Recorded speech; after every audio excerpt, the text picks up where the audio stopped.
There we go.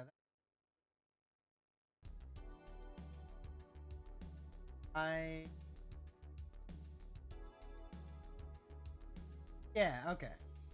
Oh, and then the left side. Okay, that should do it. All right, which means it's time for the opening stretch. Ugh. Crunchy. And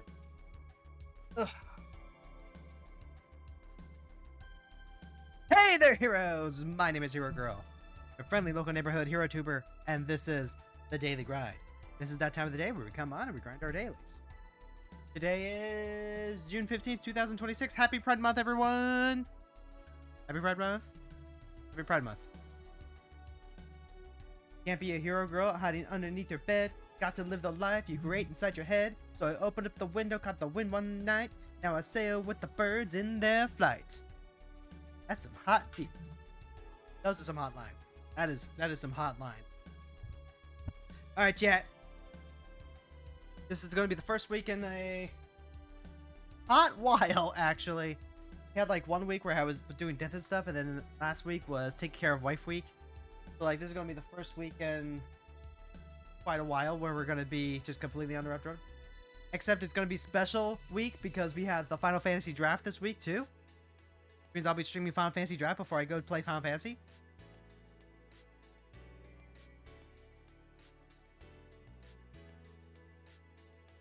And then next Wednesday, I have therapy.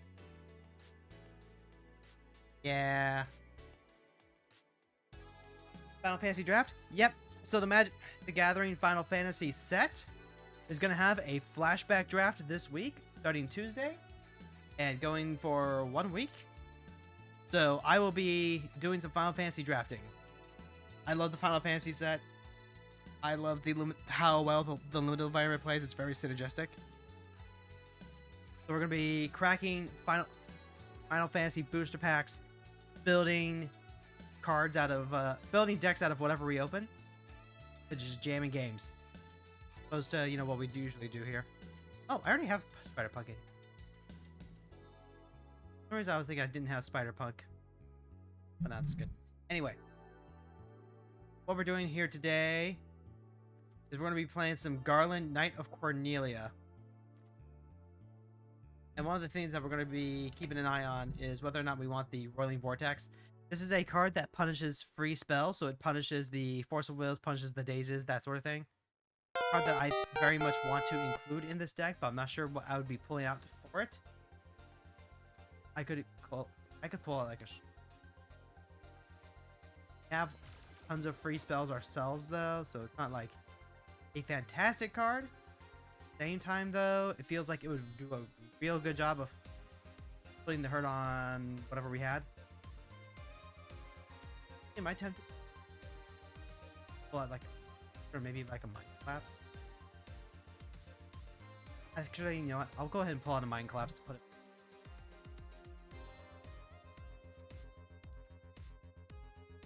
$100 biddies. Thank you so much, Lucky. Thank you, thank you, thank you. Now, reminder, we're going to be going into the ranked queue where, like, it's pretty much anything goes. All the cards are unlocked except for a small handful of commanders. And we're still climbing. We're still climbing the ladder. We're in Silver 3 right now, I think.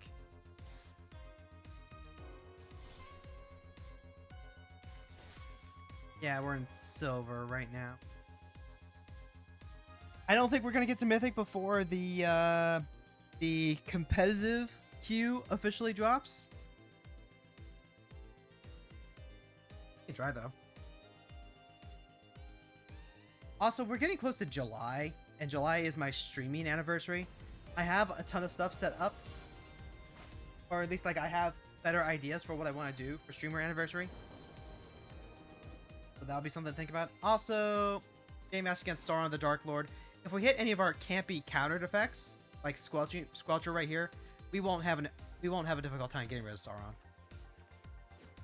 So real quick, Bronco, Token Rosaire, Goyf, upgrades, up.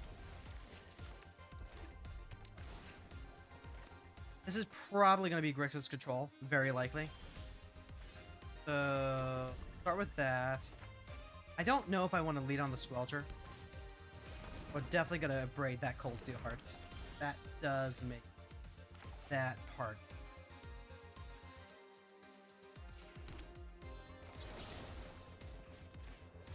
Just try and slow them down. And then hopefully we hit a land next turn so I can go ahead and hold up Malakir Rebirth. Otherwise, we'll just be dropping Garland. Pass. Hey! That's what I like this.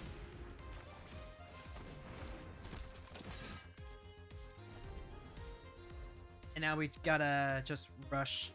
What is this? Nicol Bolas comes in, makes us discard a card. What are we discarding that? Knight's Whisper, that's gonna help us reload. Squelcher, I want to hold on to. Wife, it's good. If the amount of mana spent to cast it was less than mana, maybe it's the Go.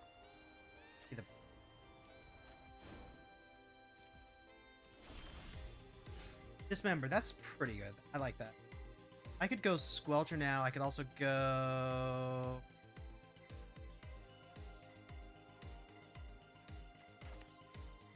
What do I want to do? I need to play at the Malakir Rebirth, I guess. As a land? Let's play... Let's play our Squelcher so that way we play around anything. Go ahead, crack the Vista. Crack it for... Go another Swamp.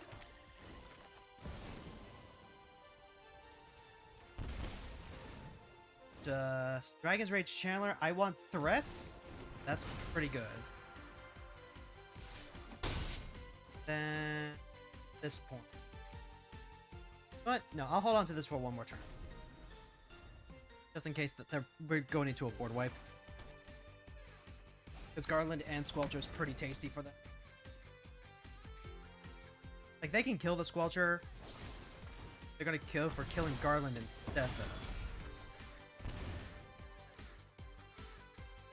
Which I will gladly take.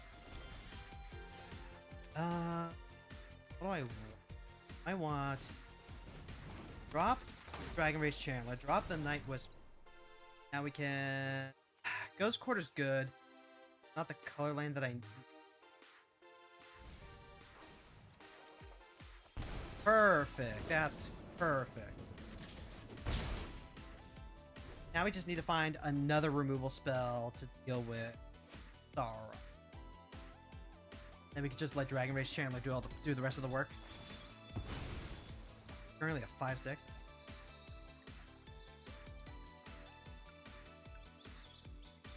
Okay, this is XX. Activate only if a creature died.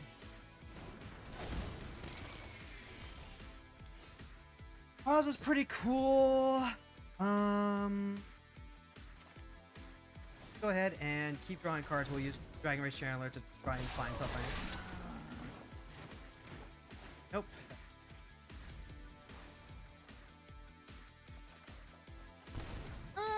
That's kind of something, I guess. We can blow something up and make sure that we get double attacksies next turn. Go ahead and crack this. Crack it for another swamp. Just so there's no funny business. I don't want to run the Goyf out just yet.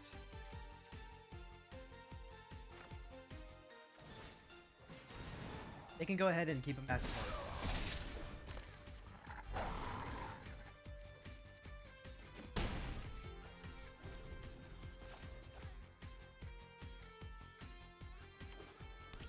I can even use the Malakir Rebirth. Let's see. Whenever your opponent casts a spell, they amass orcs. Whenever an army control deals combat damage, the ring tempts you. Whenever the ring tempts you, discard your hand if you do draw 4.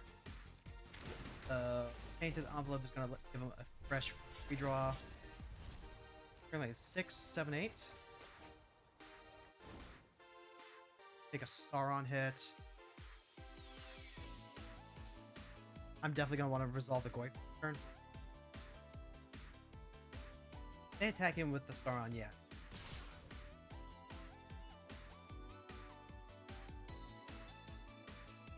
Nine, go to 6. I think that's fine. Like, okay, green tempts them, they can discard their hand again, draw 4 more cards. Well, I think their hand previously was fairly mediocre.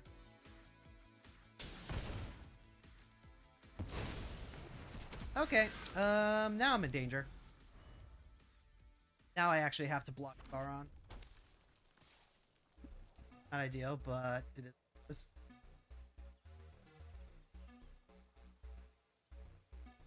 The dismember was not Sauron.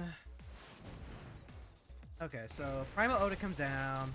Primal Odin kills Taka and Buzzer.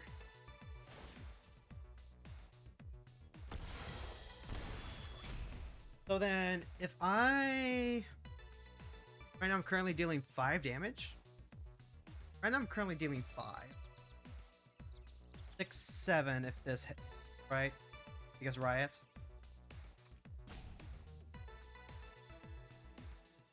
This is gonna make me lose 2 life. So, block here... Yeah, that's game. Yeah. Malachir Rebirth makes me lose 2 life, so I got hard punished for not playing out the Goyf. Alan, thank you so much for the lurk redeem. The Awkward Epiphany was what broke it open for them, though. 2 turns in a row is... Oh. Couldn't I have done that in a way? Would have been okay. We needed to find, like, hard removal for the Sauron. Couldn't find it. This is Sammy Wildcat Captain. This is a Storm deck that's gonna play Sammy, and then it's gonna drop pretty much every spell, pretty much every artifact and bauble they can. So we need to kill this thing on site. Our opening hand has Nowhere to Run, Dismember. Both of the Nowhere to Run does not kill Sammy, so that might go into the Chromox. Voidwalker really good here. Knight is okay. What do I want to do? Chromox, put the Nowhere to Run underneath. The Dragon Skull Summon's always going to come into play tapped. So then, let's go Mountain Chromox. Drop the... Maybe I actually want to drop the Knight of the Legion. But the Knight is going to be part of how we scale up, so I think it is. And we'll go ahead, we'll drop Garland here. Now, next turn we can go Voidwalker. This is sack this artifact, draw X cards. I can start scaling up if I use the Knight. I can also drop the Caustic Bronco. I think for the sake of mana efficiency, I'm okay with just like deploying multiple stuff. Because I need to race. I get punished really hard if they end up having a board wipe.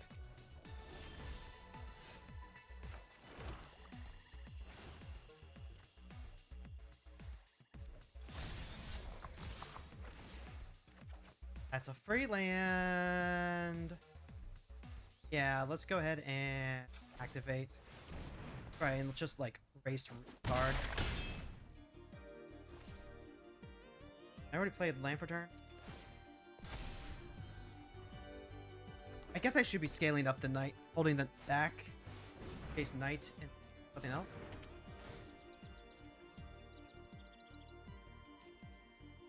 That's 4 mana? That's 4 mana.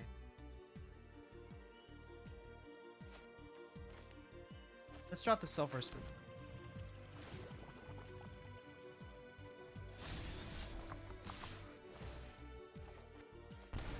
Ooh, love to see.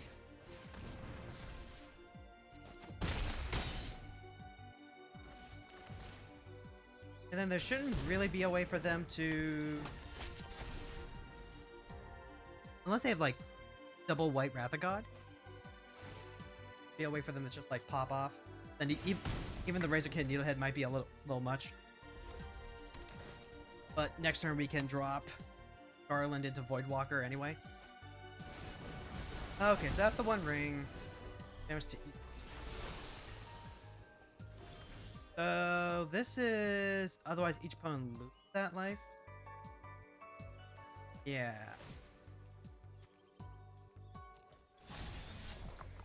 Then that's not gonna do it. Gonna come.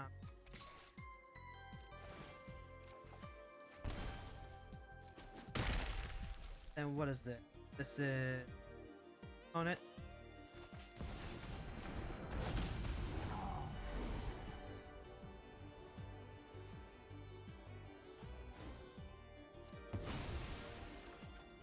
I have one. I guess I could have Void Walkered there, but I don't feel the need to do that.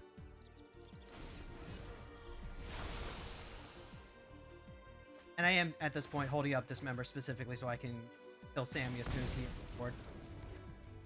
Because they can play him. They can try popping off. And then, like... Yeah, we're just gonna go ahead and... Boop. Gotta surveil. Actually, you know what? I'll leave that on top. The easiest way that we lose, right? You win, you gain 2, you lose, you lose 1. Pretty much how it goes. Fortunately, we were able to just, like, you know, our opponent to death. GG.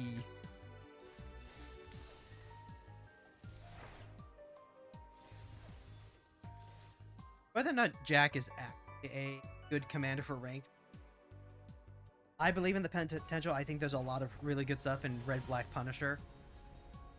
But every so often I meet a commander that really makes me question myself. How goes the questing for dragons? God. Oh my god. Let me tell you about that here in a bit. Poke me about that here in a second. As it comes to play, they make tokens. They can exile exile Tesa. We've got Mai here. Broadside's not bad. Get into rest. Okay. Let's go duress and potentially Mai or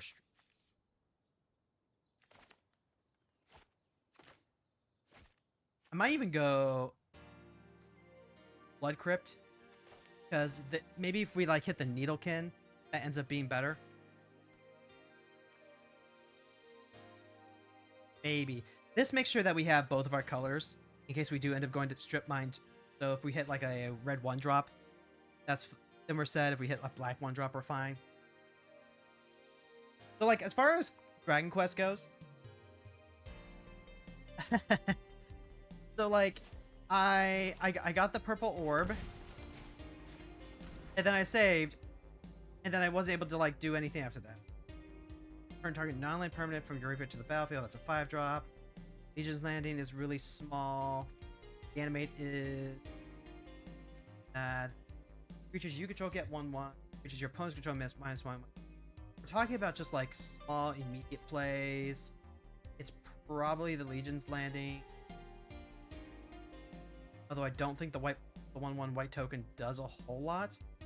It might be take the reanimate. But both of these are problematic long term. Target card from the opponent's graveyard. It might be take the Absolution and beat them down so they can't use the reanimate. Pray to God that the Invasion of Tolvada doesn't go away.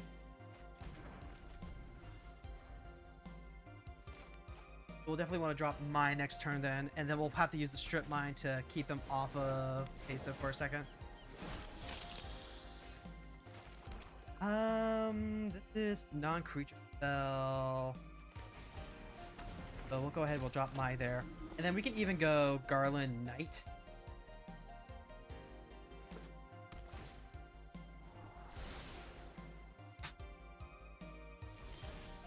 Yeah. Yeah. And then we've also got like Broadside. Broadside is cool.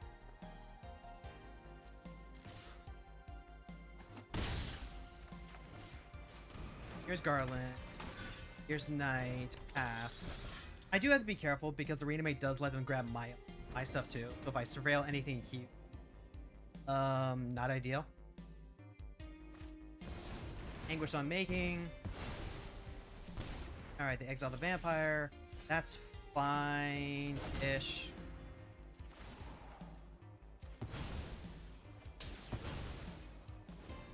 now we're just gonna go full on turbo aggro.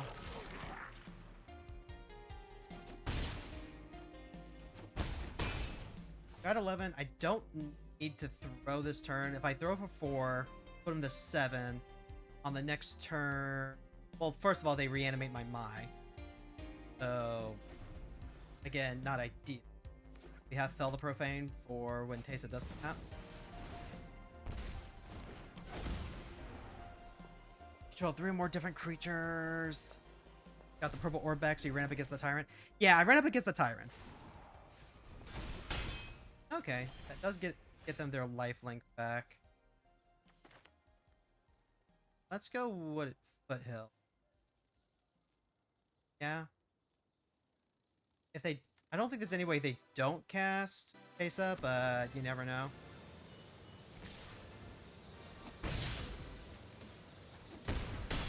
Oh, and then I just, yeah. Throw... Jack.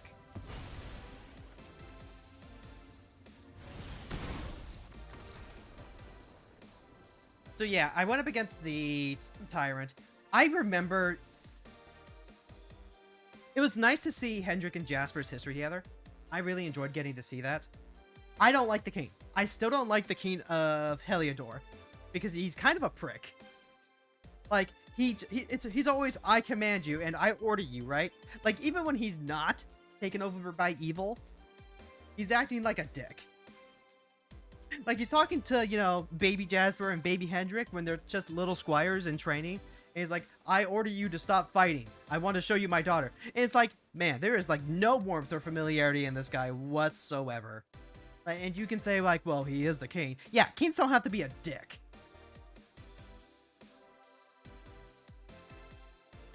Especially at the refugee camp, where he's, like, talking to the hero. And he's like, sorry, I don't remember anything. And also, like, I order you to go do this mission with Hendrik. I order you to go fight the monsters to protect the thing. And it's like, dude, chill the fuck out. Chill the fuck out, man. Don't like this guy. Don't like this guy. And I don't think Jade's gonna like him all that much either. Like, I'm not even saying that, you know, he necessarily has to take responsibility for what he was doing when he was possessed. But, like, you could have a better personality, you know? Alright, what do we got? No black sources. Stalker, Goyf, Triumph, Mr. Run. This is going to be an easy step. We're up against Diadrine. Equals when the number of counters, equal to the amount of mana spent to cast on it, so he's always going to come into play as a 2/3 at least. Whenever you attack, you may remove a counter from each 2 creatures you control. If you do, draw a card and make a roll. That is going to be a tall order for us. Push helps with that. Sign in Blood, Braid, Fury. We can work with this. I see. That gets eaten. Graveyard. That's 3, potentially 4. Roxa would definitely help keep him down, but I think this worst of the cards.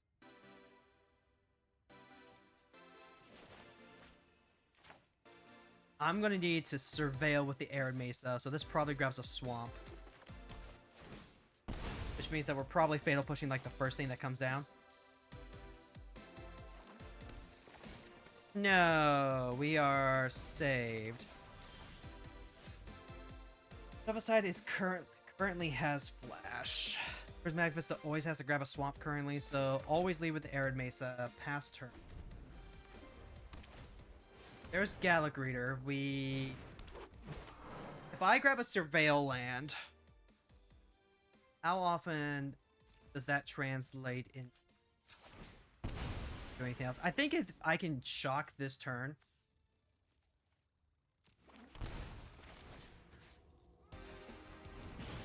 And then resolve Garland. Oh, and we drew our Surveil land. Whoops. That's not what you want to see.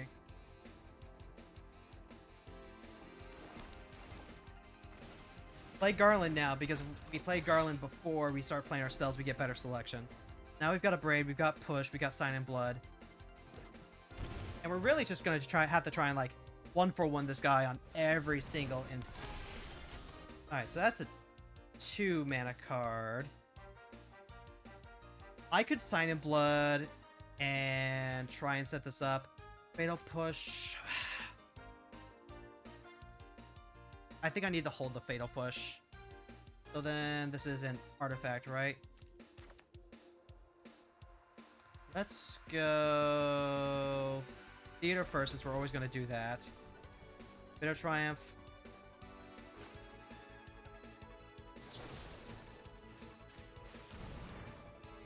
Yep, gonna leave the Bit of Triumph there. Feels a little bad that you don't get, like, amazing value, but it is what it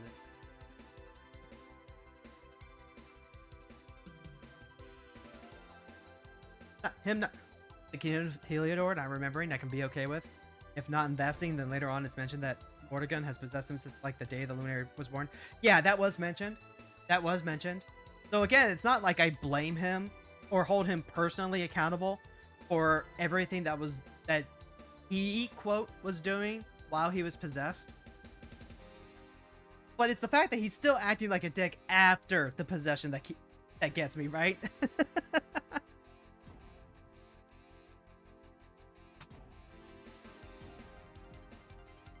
I'm gonna send up stop in case I need to, like, Fatal Push beforehand. I already know that I want to draw the Triumph.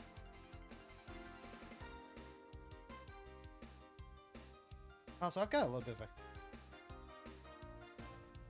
So, like, it does thicken the soup quite a bit, actually. To have this be something that happened the day the Luminary was born. The day that light was reintroduced into the world was the day that darkness took hold of it. So, there is that.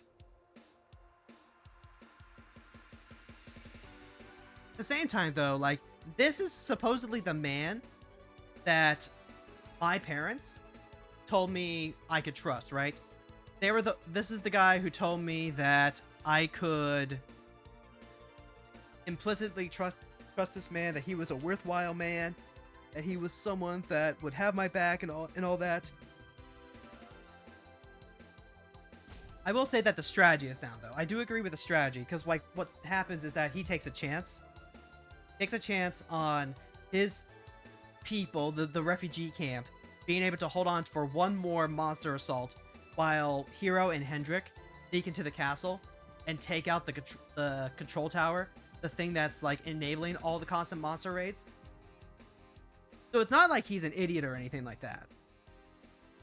And he certainly earns his reputation as a, quote, wise ruler in that regard.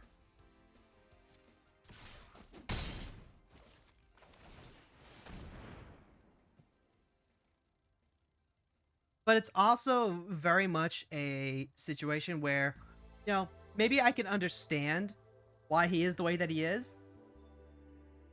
Wise ruler, but people's skills, not so much. Exactly. Like, he is the king. He doesn't have to be a, quote, people pleaser. In fact, there is a book in the Heliodor Castle that even talks about, like, an analysis of him as a ruler, and it's like, this man is a once-in-a-generation type king. His people fear him, but he rules over them like a benevolent father figure and stuff like that. And I'm just like, you know, this is part of why we need angels, actually. All right, that'll get us the silver one. GG. I think our opponent had a case of the runs, though, because they had the, you know, they disappeared literally as soon as their commander was shot down. So, like, you know what? I understand. Hot girl disease be like that.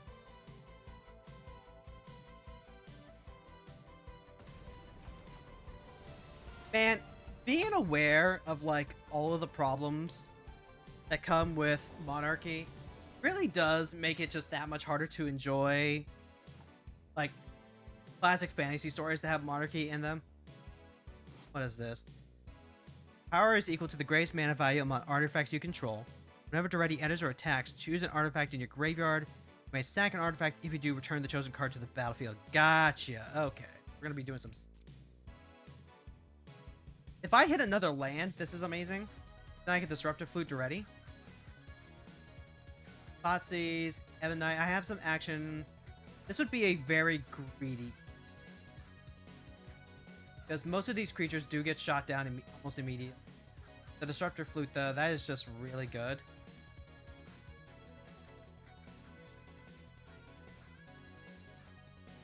Alright, we'll mulligan. We'll play responsibly.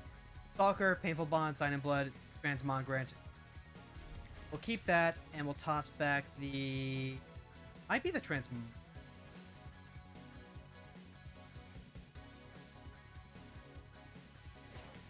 Because what I can do... Ooh, and Moon Shadow? Okay, I'm in. Now what we can do... We have Stalker out. We can put out the Foothills. Mox, that's also really interesting. Is Woodland Foothills. Am I, like, putting... I'm probably not playing the Chromox this turn, though. So if we're not going to be playing anything, then let's go ahead, grab... I want to grab another basic swamp, but I need to start surveilling here. Night's Whisper. Yep, we'll go ahead and take that. Honestly, I might even put the Painful Bonds underneath the Chromox now. Because then that lets me go Garland into Draw Spell. We have to be careful, though. We have to be careful because Big Red can run so many sweepers.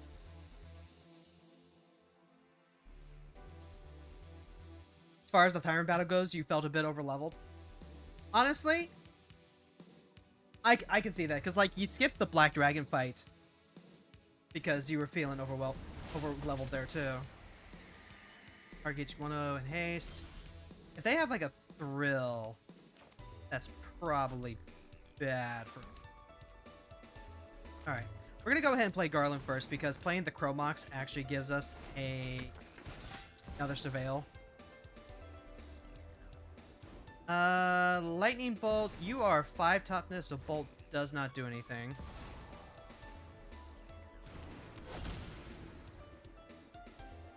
And then I'll be playing the Sign in Blood first,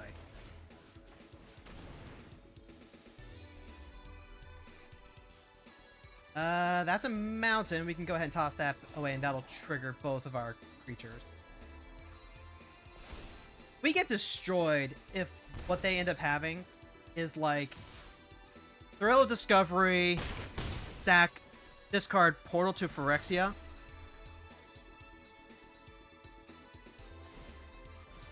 Okay, so they're just going to go ahead and...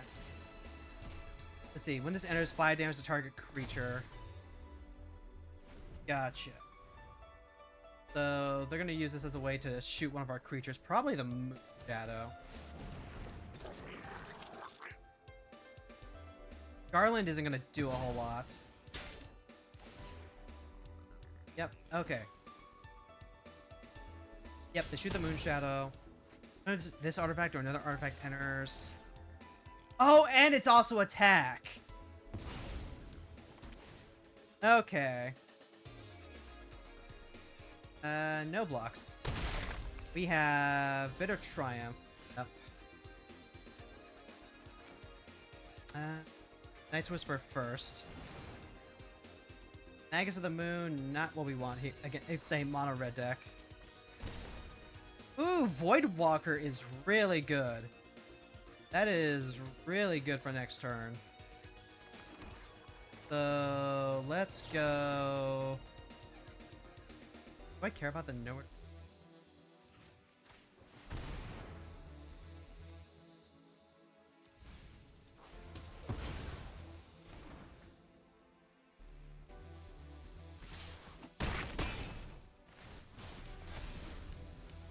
Although they do probably just like shoot the Voidwalker, so I have to be careful there.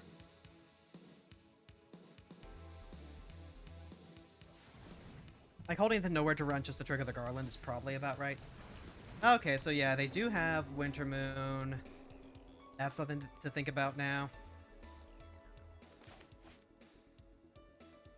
I mean, when you're an artifact deck that can swap around artifacts pretty freely and you can run Model color 2. Yep. Alright, shoot the stalker. Yep, go ahead. Untap. Razorkin Needle's pretty cool. But now that that's gone... Here's the Voidwalker. They might still have like a bolt effect for the Voidwalker though. I also have to worry about the fact that I was gonna say that my 2 red sources are currently tied up in my non-basics, but it ended up not mattering that much. GG. Giving the Black Dragon there is fine. You'll come across against them later. I mean, like... Wait. Why would they come across it later? Like, maybe I could see Black Dragons in general, but I would imagine that the dragon underneath Heliodor Castle is a pretty static encounter, you know? Unless you have to, like... Wait, no, there was, like... No, the ladder that was there was part of the escape from the dungeon. Interesting. Yeah. See, it's really funny being overleveled at this part in the game, especially with, like, the siege stuff going on. Because then you're one-shotting all of these mobs that all of these knights are struggling with, and you're just like, I can do this all day. I can do this all day, Cap. But even so, like, it's just you and Hendrik, so it still feels touch and go at certain spots. Also, we're up against Gev Scaled Scourge. This is a card that I tried playing at one point as the commander, and then Garland was just like so much better. So like it's neat to see this thing back again. Gives me an idea of what we're gonna be. Dragon Skull Summit's not where I want to be. Smashing is also not where I want to be. Dark Confident, Deflecting Swat. Deflecting Swat makes this tempting, but we're gonna be really far behind. And if they thought see the Shadow Skull Smashing, then we're...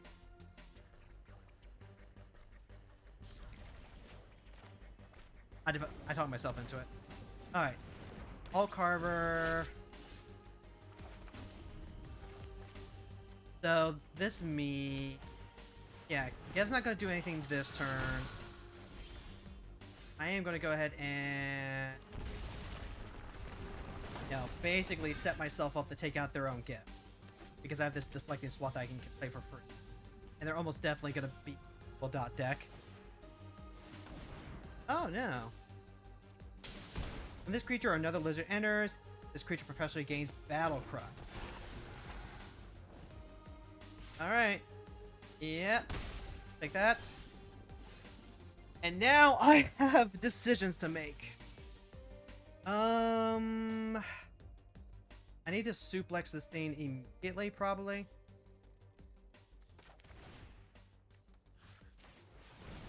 And then we can surveil. I'll gladly take another land next turn. And then... Gev and Garland are going to start staring at each other for a little bit. 2 damage to any target. So, yeah, leave that there. Hit Gev. So, huge tempo for us. They would have to spend another kill spell. Inquisition. Our hand is stacked. They take Bob, that's fine. Bob is actually the card that I'm, like, most concerned about.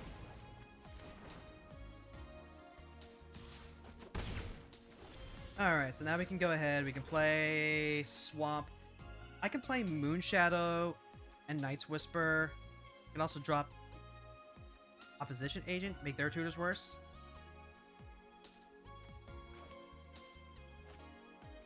Let's Night's Whisper now, actually. Ooh, Disruptive Flute. I can also Dragon's Rage Channeler instead?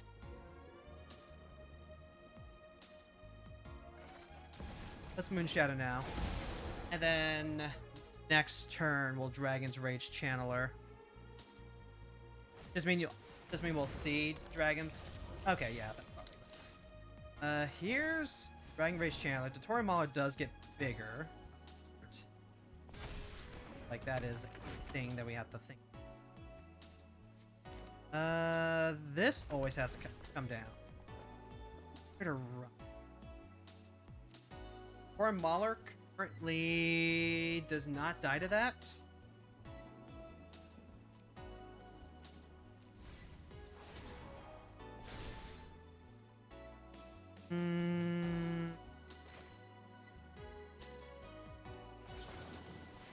Alright. We'll let the Torn Mauler get bigger, and then I think we're just gonna race.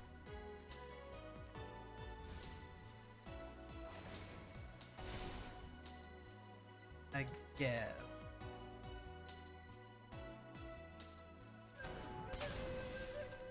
Pass the turn. And then I'll set an upkeep stop so that way we can just, like, kill the Torn Mauler. Yeah, we'll just... We are really far behind the ring. Gotta get going. Deals combat damage, each player mills. And they shoot the Dragon Rage Chandler. Okay. Yep. So we gotta go find something that kills. Probably... Fury would not do it. It would clear out a bunch of things. Snuff out doesn't work the way I want it to. Dismember also doesn't work the way I want it to.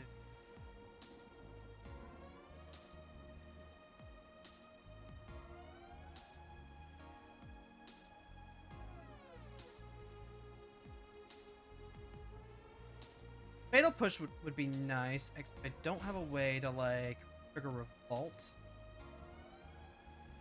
So this might just be actual factual.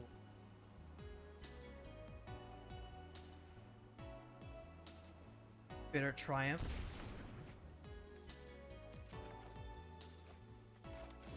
Play, discard the opposition agent. And then, just go to town.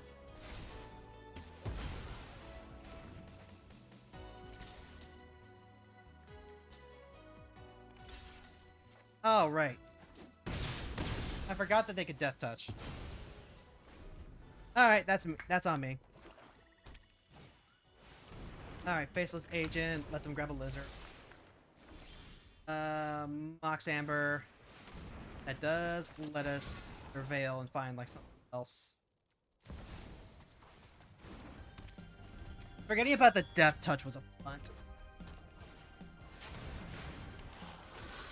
When this creature enters, he deals 1 damage. Target opponent and 1 damage to you. I think I got aggroed here. Yep. That was a pretty bad punt.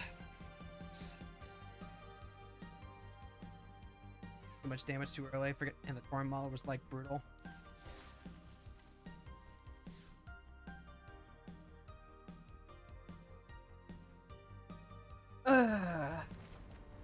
Chat, this week was like, this month has had too much stuff in it. Too much stuff that I want to, like, try and get into and fuck with.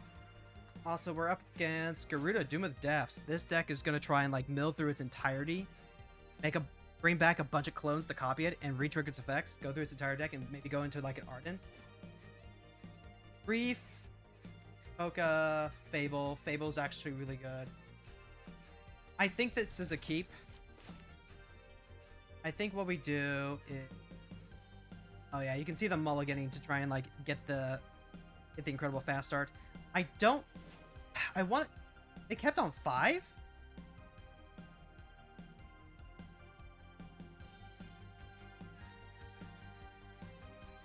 Am I willing to put in Pocket and Rogue here? Fable. Let's put in Chrome Mox. Drop the Fable, actually. And then I'm gonna get a free win. Bar, hey Brevin, thank you so much for stopping by.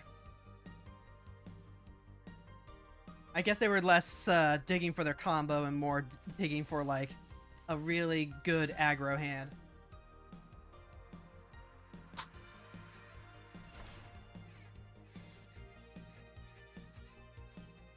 Ugh. So ranked dropped this week. Or, yeah, ranked competitive Brawl dropped this month. I've been really getting into Blood Bowl, which means that, you know, I'm getting into painting a lot. And I'm trying to maintain video game time. And I'm thinking about Final Fantasy stuff, and we're up against Go. God damn it. Just a month where, like, a lot was going on. Destructive Flute helps against Golos, but unfortunately, we are right out of anything else we need. Dark Rain into Fear of Ridicule turn 1 is... We'll keep that 6, toss back the Fury, I think.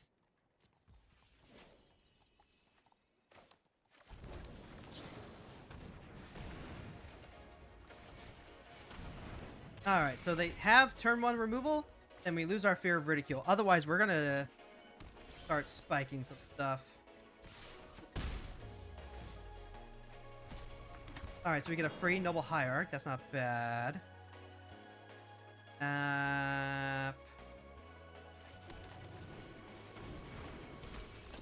Alright, very aggressive start. Love this. Love this for us. Lotus Cobra, that's going to get Bloodchief's Thirst without question. Get a free Surveil. I will gladly take a Strip Mine. Which means that we're probably not surveilling this turn. Probably should have waited to see what I got off the... Yo! Yep. Which you're landing for a basic. Go ahead and grab... What, basic... Huh? Alright, never mind then.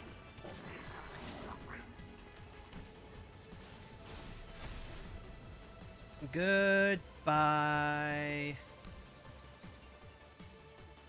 They have like a free mana. Yep, Toxic Deluge. That would do it. That would. Oh, we still got like a ton of value. Take action. Pass to attackers. Turn will survival. How's that strip mod? Because we hit and a tally. Sign in Blood is perfect for reloading. Toxic Deluge was definitely like one of the only cards they could have played that would have gotten them out there. Rhystic Study. That is not a good card. Don't play Rhystic Study, Cad. Alright, first things first. I will go ahead and pay the 1. Opposition Agent is really good next turn. God damn it. I'll still leave it on top in case. But...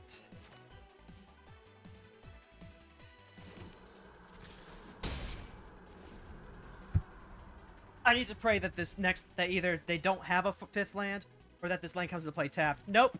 Okay, Golos time. Force the Plowshares, and SWAT will not save him. Gotcha.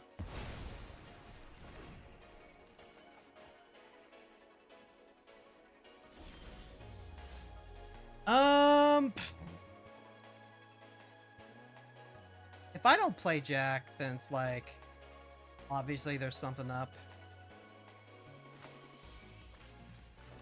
I've already got my Surveil land out.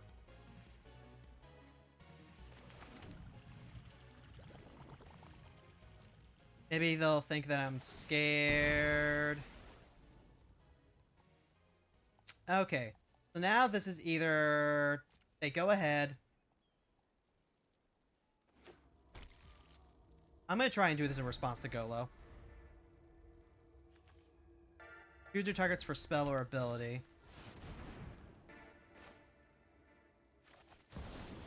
And then... I'm going to not pay the 1 because I have deflecting SWAT to worry about.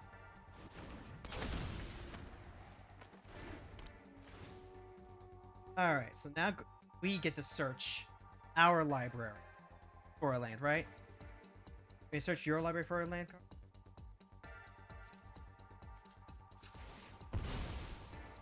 Go ahead and thin the deck out, however small it is. I don't have any, like, reshuffle effects. Maybe I should be holding it for a Moon Shadow.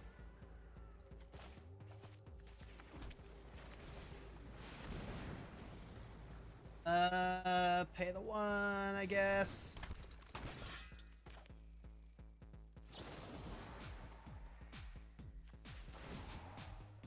Alright, yep. They get to draw cards off the Ristic Study. The Ristic Study is like drawing them cards, but at the same time, that doesn't make it a good card. It just makes me really, really mana hungry.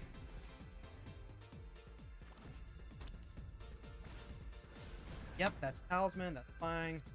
Not a Wrath. That is a Wrath. God damn it.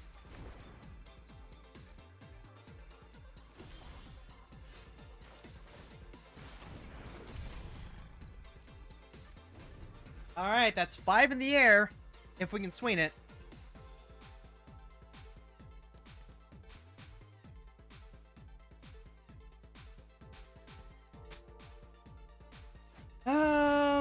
That's a Traxa. This is what? Yeah, that doesn't do anything. So I have to top deck removal. They hit. Brainstorm. Strict Serenade. Land. Strict Serenade hits creatures. And Atraxa is just like an absolute beating. Yeesh.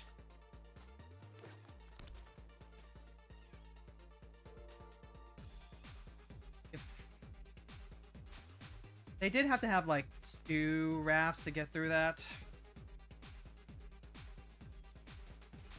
Like that's what their deck is built to do. So like, you know, that is 5 color control soup. Remove off the top. That's not removal off the top. Creature is dealt damage, so that just gets Strict Serenaded. Yeah, I'm gonna toss it in.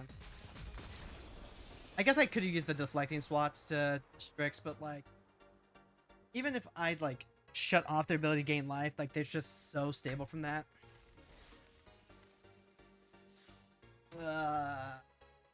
It is what it is. I might need to consider putting in the Replicate card. Maybe Unearth. Unearth might be a good card to bring back, because I can cycle it if I don't want it, and I can use it to bring back any relevant creatures. Crucius, Titan of the Waves. Okay, if this is the meme deck, this is the easiest matchup for us ever.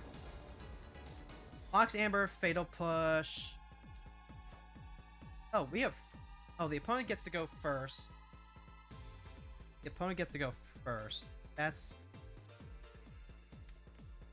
Crucius. We have the Fear of Ridicule. If we get to hit the... If we were on the play...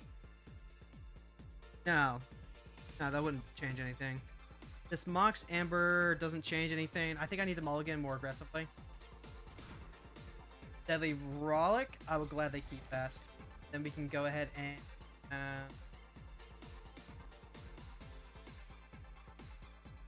put back... Welch.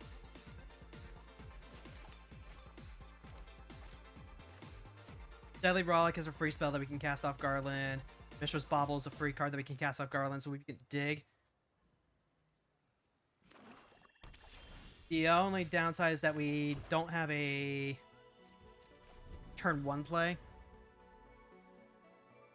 But it's better than trying to, like, hope that we just hit our...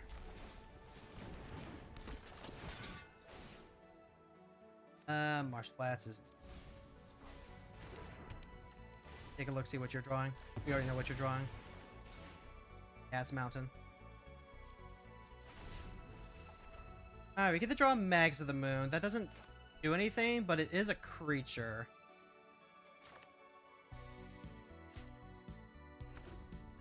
Yep, they can go ahead. They'll play Crucius. We'll hit Crucius before they do anything. Stalactite Stalker does help out, because that is like an actual clock. Okay, so then other spiders you control riots. Well, other spiders you control have riots. That's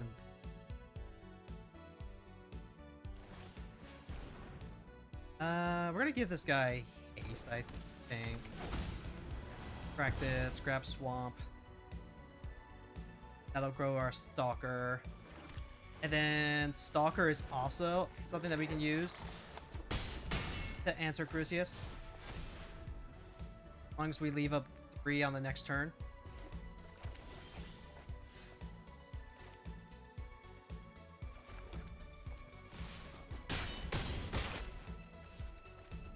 Now they can't just like hard play their Caldera Breaker.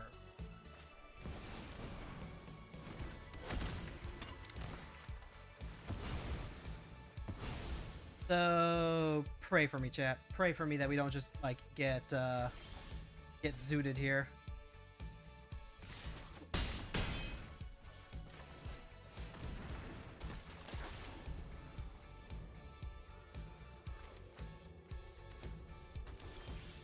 All right.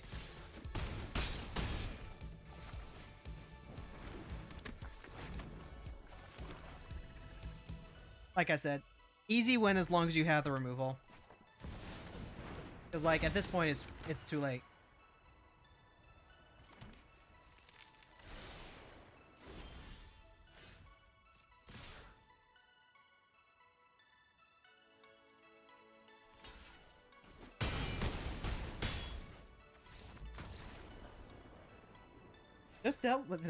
I just dealt with an annoying red blue green deck that just kept making copy of creatures. It gave them card draw, and then they played the Phyrexian that counters instants and sorceries you play once per turn. Tell how annoying it was. Yeah, Praetors be like that.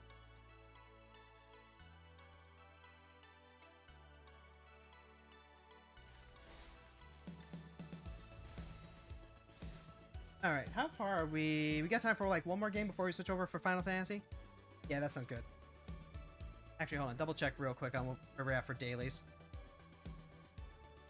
I do need to make sure that we clear off at least one. Okay, yeah. So we still need to like kill a bunch of things, but otherwise we're fine.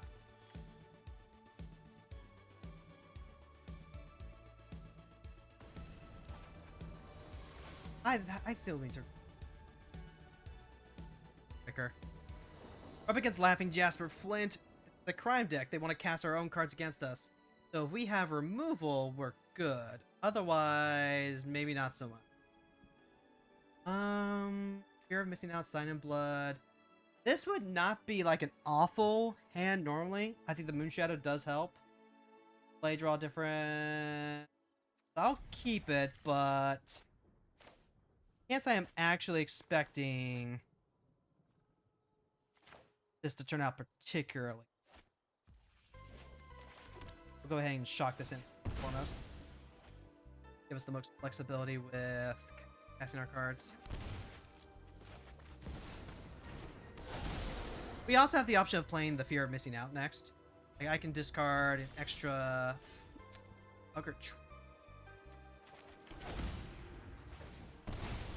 I'm always going to grab Swamp here, so that's not an issue. By Fear of Missing Out, I could discard the Trawler instead. I don't mind that, actually.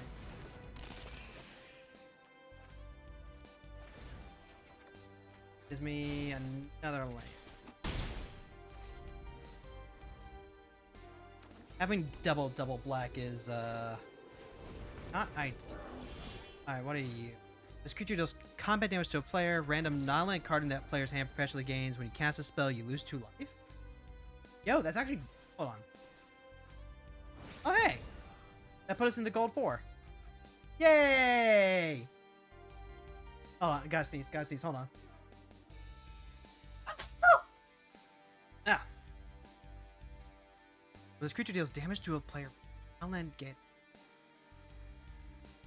Oh. Yo, that's pretty cool, actually.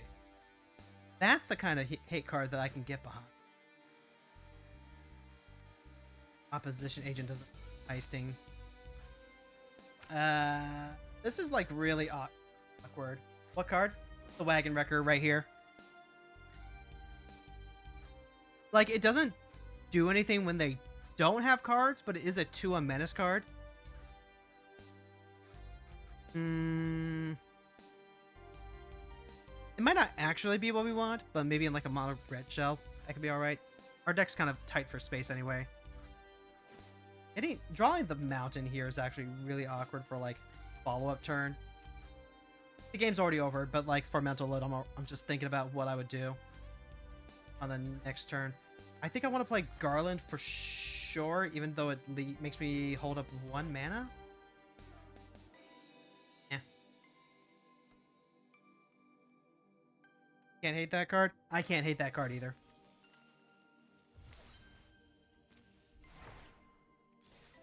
All right.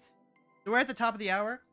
We've managed to clear out 2 of our dailies, which is a real good start. We'll probably actually end up being able to finish this off when we play Final Fantasy Draft starting tomorrow. So let's go ahead and switch on over to taking care of Final Fantasy. For anyone who's new here, welcome to the Daily Grind. This is the time of the day where we come on and we grind our dailies.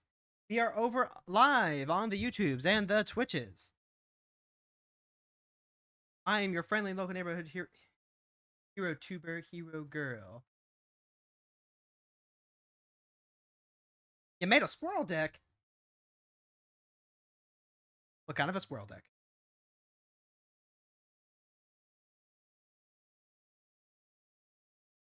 The finality of the fantasy part 14.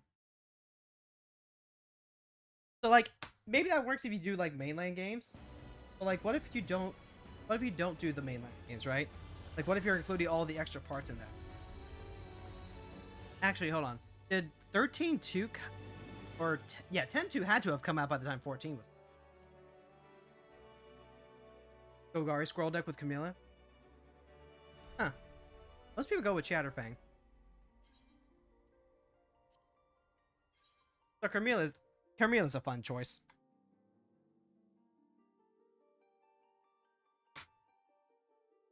Oh god, chat. It is.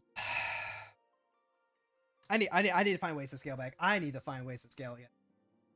X2 came out not too long after FX. And that would mean that like 14 is in fact not part 14.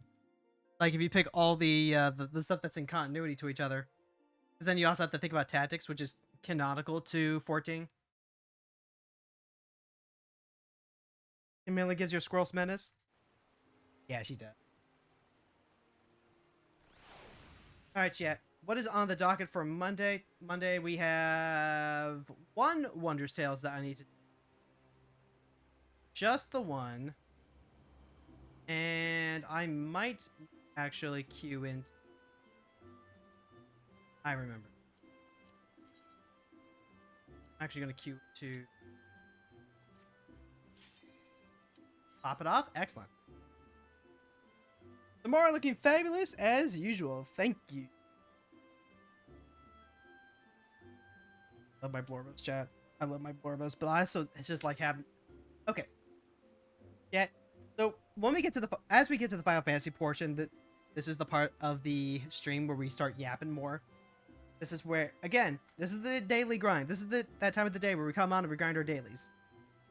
And since I can actually like F6 Final Fantasy 14 most of the time, where we get to do a lot more of the yapping.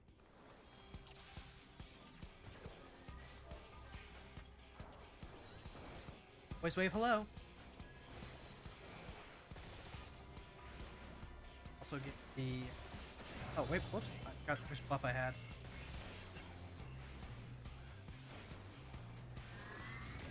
I realized that I probably should not be playing Magic at the first thing in the morning.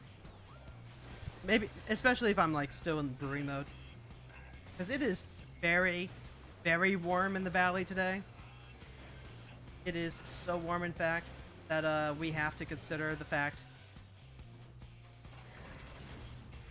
Oh, wait, shit, is this... Ah, I forgot which trade this was. Huh.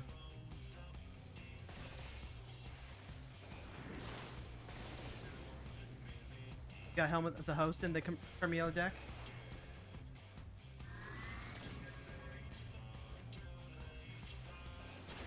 That would make a lot of squirrels.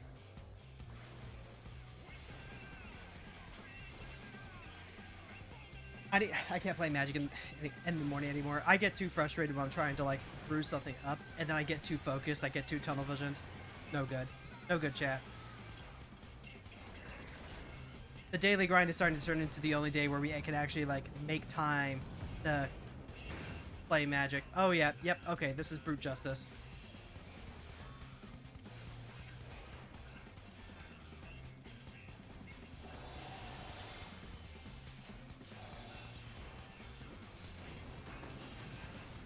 Make copies of Chaff and make even more squirrels.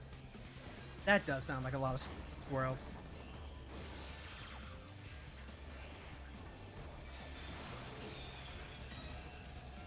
I hope you're enjoying squirrels. Oh, whoops. I should not have been standing there.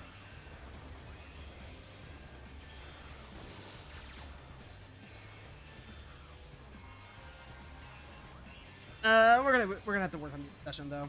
We're gonna have to work on not getting super tunneled. But like, I can't play Magic in the morning, right? Because then I can't actually take care of breakfast stuff on time. Then I can't actually take care of my wife when she wakes up.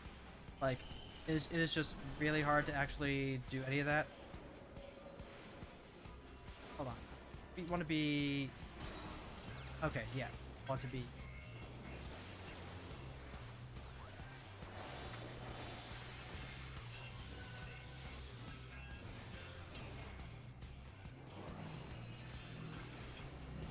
This one I think we...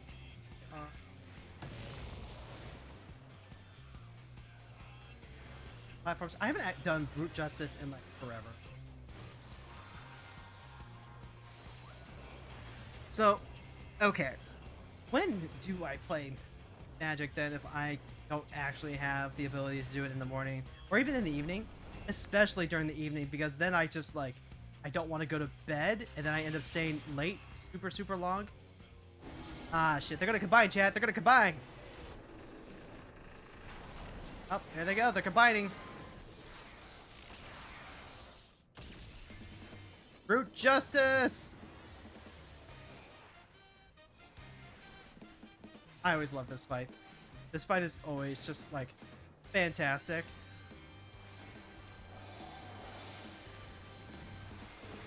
Because you got the bopping songs and all that.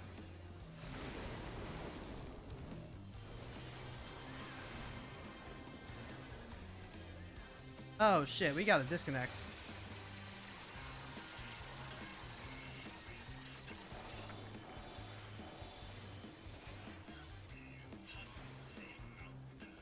I could try doing it during the day. I have so much stuff I need to do during the day. You know, Monday is make lunch for husband day. You know that Tuesday is chores day. Wednesday and Thursday I could probably like chill out, but I got other work I gotta do there too. And then, honestly, it feels like it anymore that the only time I get to play Magic is during the daily grind, which, like, hey, you know what? That's what it's for. But kind of the sad truth of the matter is that you just don't get that time anymore. You don't have the ability to just drop hyper focus and get obsessed and like lose yourself to hours and hours of something at a time until you feel sick anymore. You gotta actually be responsible.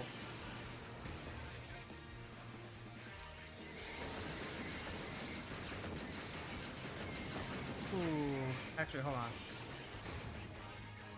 It's just the dancing portion. This looks like it's just the dance.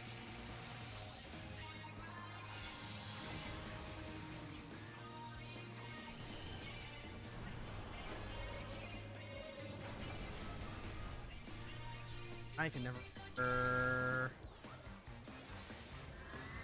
What's what? I've even got a Vol stack? Ah, come on.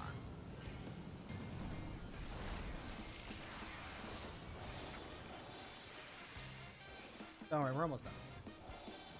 Our hero's a busy girl. I am. Perpetually busy, perpetually busy. And like, here's the other thing too. I can't... If I try juggling too much, I start getting overwhelmed because that's too many different things. Hold on, what happened to my stars there? Doesn't matter. I'm gonna get out of here before we...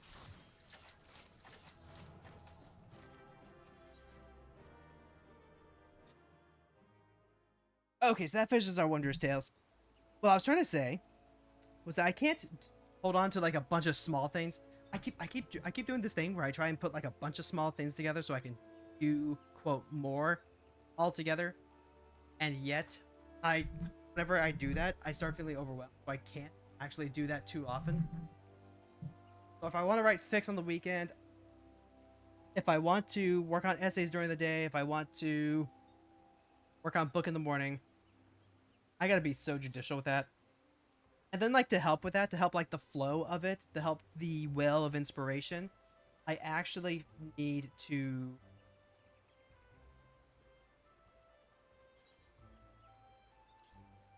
I need to like feed it, right? I need to get back to reading the Power Ranger comics if I want to work on a book. I need to do that so that way I am like in the mindset more regularly and I'm background processing it more frequently. I'm telling you, the ADHD medicine can't come soon enough. I'm hoping that it'll help with the overwhelmness of it all. Actually, we go to Ishgard now, don't we? Go to Ishgard, turn this in, then we can go ahead and go back to doing our PvP stuff.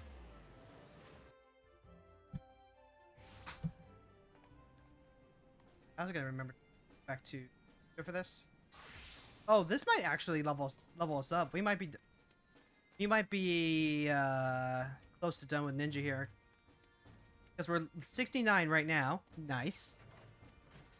And then we also got to... We just gotta get to 71 after that. Oh, wait, hold on. Wait, check something real quick. 1,600 tomestones? No, thank you. We're not gonna overcap. We're gonna go spend that on modifiables. Special arms down here. This is our think for this. Grab seeds, grab ore, like grab one thing.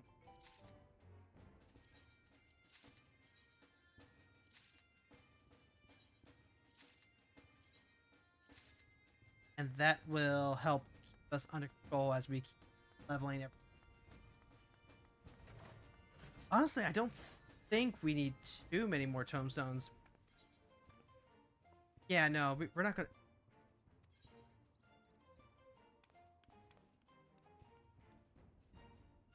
Wait, what? Oh, right, because I didn't redeem it. Rats. Ah, well, say lovey. Okay, so now we can grab our tomestone, then we can grab our MG. Yep, that gets me up to level 70. Which means just a couple of PvPs and Ninja will be... And Chloe was her name 05. Successfully complete 30 wondrous tales.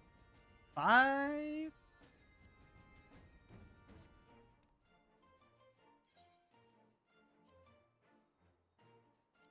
Pop roll.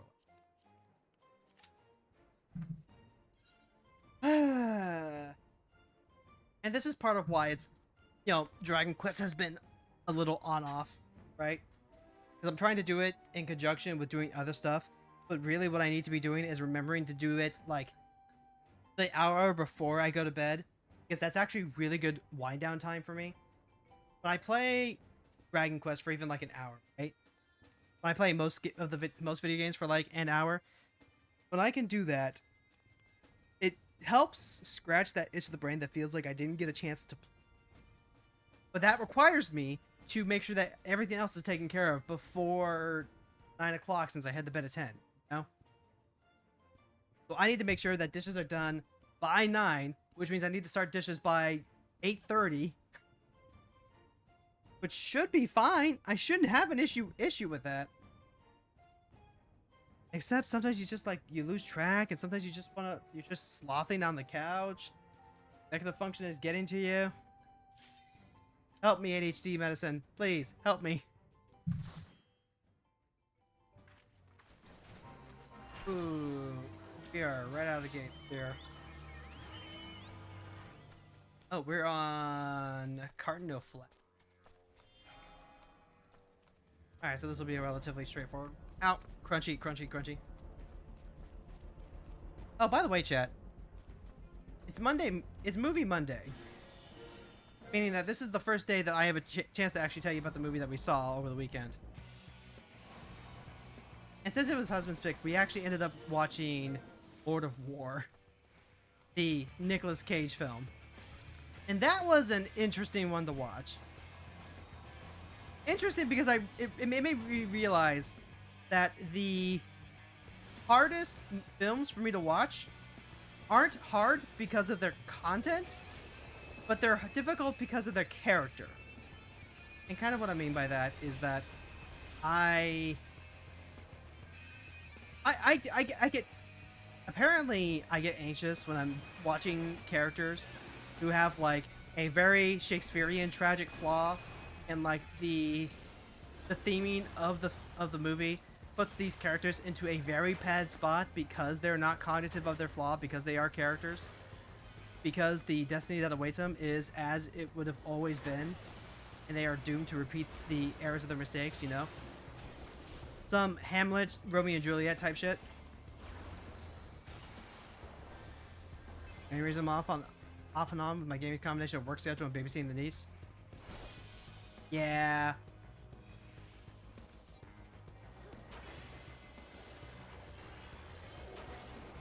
Yeah, and your niece tends to come over fairly often.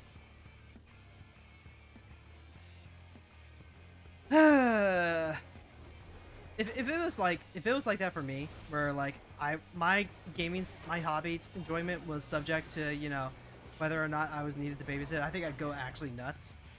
I think I would go nuts from the inconsistency. As it is, I have a relatively set schedule, so part of the frustration is that I know that this is all on me. Because like, if it's just helping out someone else, then it's frustrating, but it's frustrating in a, okay, we're helping out someone else and they need this, and it's like, okay, I guess. It's a slightly different frustration when the frustration's on you. Personal rule, don't game when she's there. I mean, yeah. Look, you just don't. You just don't. Games are meant to be immersive. They're meant to, you know, be enjoyable in terms of like investment. You are meant to be able to put yourself into them and like disassociate from the rest of the world for a little bit. Kind of like reading a real good book. So you're definitely not the kind of thing that you want to be doing when there are small children that require watching.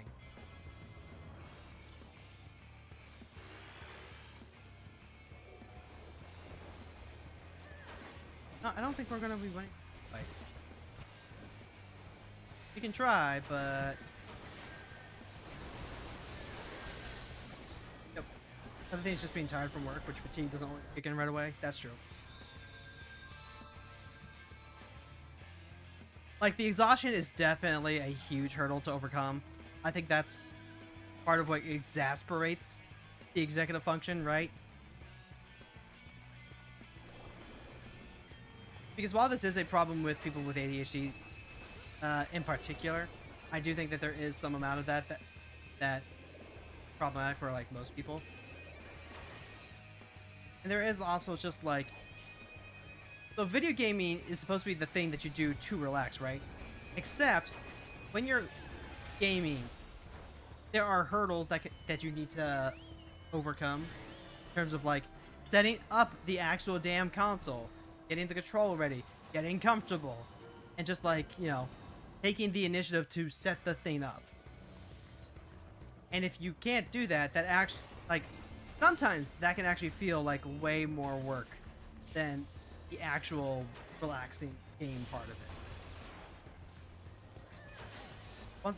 Once again, a reminder that this is going to be a discussion in my upcoming book regarding getting back into things that I learned while doing it.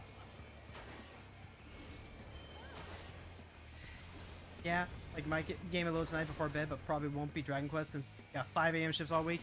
God damn it! They need to stop scheduling you for all those 5 a.m. shifts.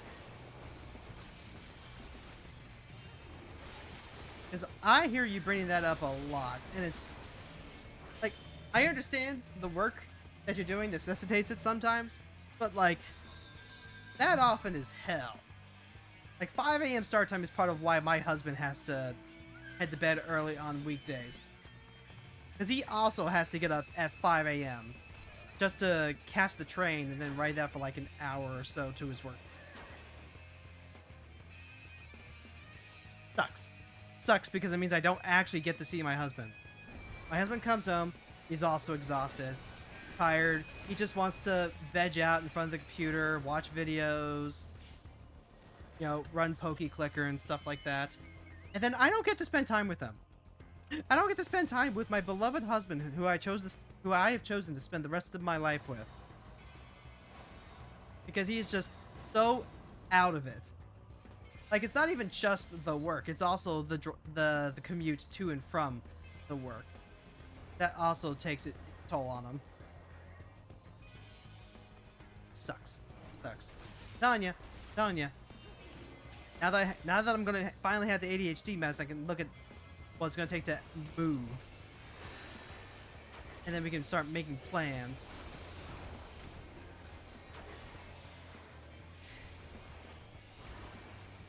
I wonder if we can like just like get a bunch of free kills here.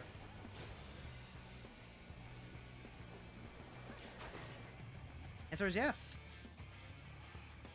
Anyway. Not sure why your previous manager suddenly switched you from 7 a.m. to 5 a.m. right before she left. Sounds like a dick move, TBH. Sounds like a real dick move. I wonder if she just like had something against you for some reason. Because that doesn't make any sense to me without any other context. Like, just in a vacuum, that seems so strange.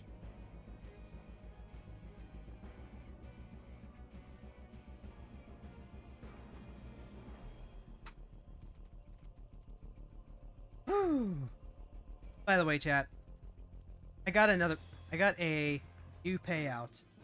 I got a new payout. Thank you all so much for the support, and I really appreciate you all hanging out.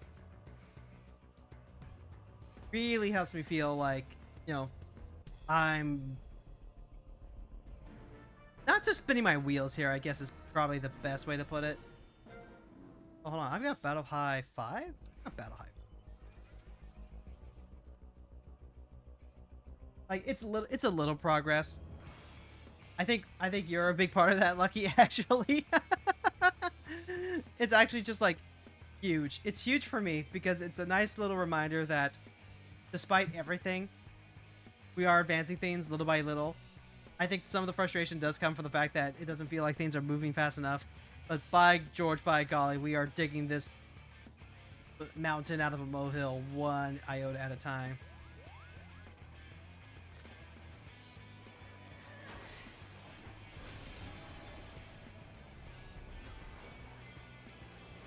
Also, we're currently in a team fight, so let's pop ult. And then we come right back to, like, you know, Dragon Quest. Because I was thinking that what I might end up doing, and it's just like a maybe, right?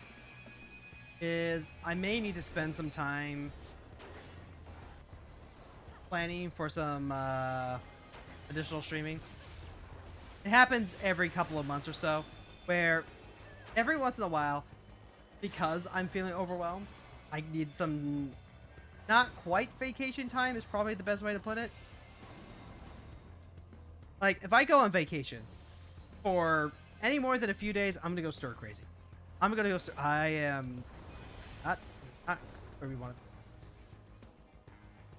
I'm gonna go a little stir crazy because I am a workaholic who needs on something at all times of all.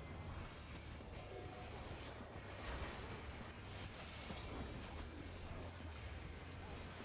But if I make a holiday out of working, I think that's probably better, right? Now, I do have the subathon anniversary for next month, is what it's gonna be. Essentially, it's gonna be just I am going to try and I'm gonna do some longer stream stuff. I don't anticipate like, oh god, it's hard for me to actually say subathon, right? Because I don't actually regularly earn subs, and I don't have anything in particular that I need to save for right this second. Like, I can say, sure, I want to save up money to afford editing. I want to save up money to, you know, maybe help with any moving costs that we might want to incur when we actually do get to the point that we can move. But it's not like you know, any of that stuff is like immediate or new, right? Like, I still have the money to get the tattoo, and I keep forgetting to schedule the consultation. Like, we have some artists that we're interested in talking to, and I keep forgetting to schedule that because there's just been so much going on. There's been the dentist and wife week and all this other stuff, and it's so easy for things to fall through the crack. Fall through the crack. So, like, that should probably be getting done sooner rather than later. Didn't help that it took a little bit to actually like finish all the bank stuff, but all the bank stuff is finally done now, for whatever that's worth.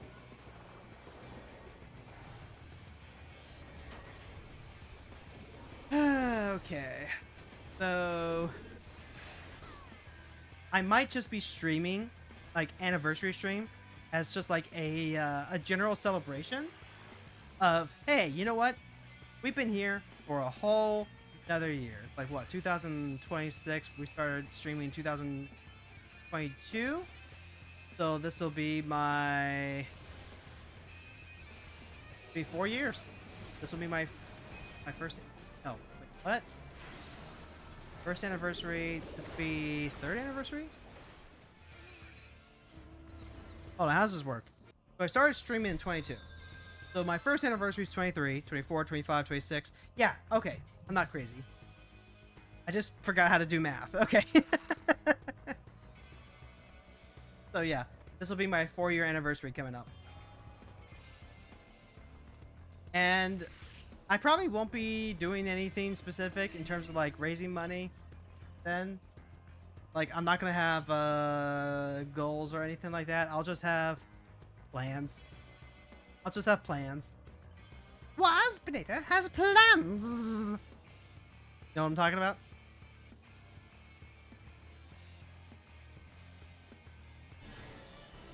Boy, it's really huffing it.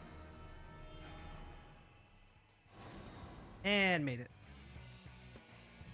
Yes, I've seen Beast Wars. I'm glad you have. I hope so. I hope that you would continue to be a man of culture. Because, like, Beast Wars was my introduction to Transformers, and it was the shit. And I got so mad when the Primals and the Predacons got mentioned in advertising for a Transformers movie. And then I realized, wait, no, this is nothing like that thing that I grew up with. I'm so mad right now.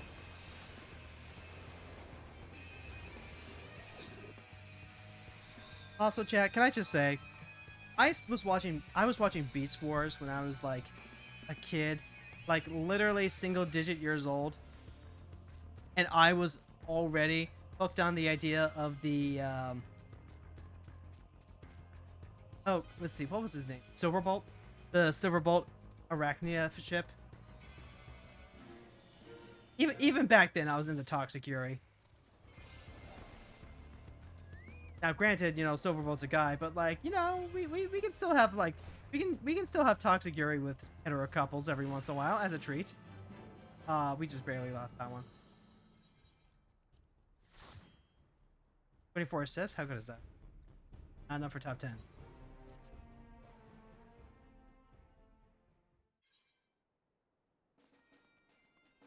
Honestly, broke my heart that they were so close to getting back together in that weird third series. Because they had regular Beast Wars, they had Beast Wars Transformers? Was that it? Metallics? Something like that? But they had like, it was like the second season or something like that, where it's like, okay, we gotta introduce more toys. Okay, well, what if some of the what if some of the Transformers got a metallic coating and stuff like that? Yeah, that sounds good. And then they did it like one more time to Optimus, and he got his like super third form where he's like big and chunky and orange. And then they did one more, and it was an advanced version of that. And Arachnia was alive again for some reason, even though I could have sworn she died. Ah, who even? Still have like half an hour. I'm gonna go ahead and drop some stuff off with the containers. We're gonna go week hunting. Yeah, we're gonna go hunt. Mark. Mark hunting? Hunt market. Hard to say. Well, I'm old, so I started with the original Transformers. Got a front row seat. The trauma that is the 1986 Transformers animated movie. I heard the 1980s Transformer movie was a tearjerker. You know, what with the spoiler alert for a 40-plus-year-old movie at this point, but like, you know, with the death of Optimus Prime and all that.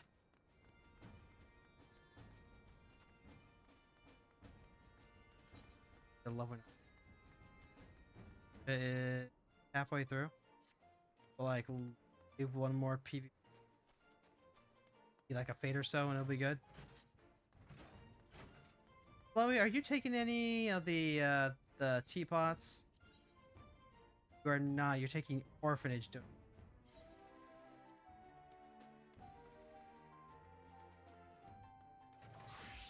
Oh, actually, the fashion report was.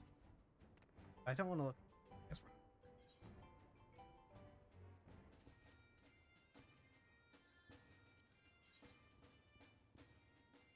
we're Giovanni and Forlance.